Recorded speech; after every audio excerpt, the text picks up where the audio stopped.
Welcome to the Genius Factory. Enjoy the video. You start by recognizing the only way. Subscriptions are controlled by the platform, not inside Mobile Legends. So, first make sure you're signed into the same Google Play or Apple ID that bought the Mlbb subscription.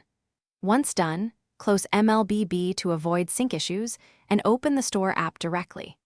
This step matters because trying to cancel inside the game won't work.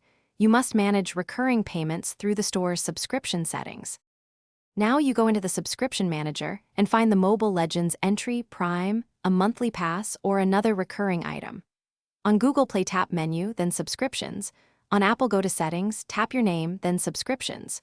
Once you see Mlbb, select it and choose Cancel Subscription or turn off Auto-Renew. Make sure to confirm the choice when the store asks.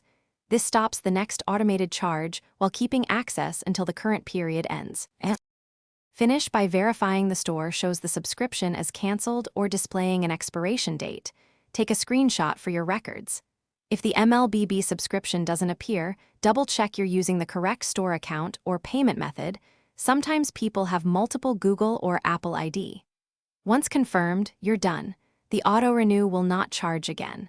If something goes wrong, contact the store's support with your receipt. Remember, Mobile Legends support cannot cancel platform-managed subscriptions. Thanks for watching. If you found this helpful, don't forget to like and subscribe.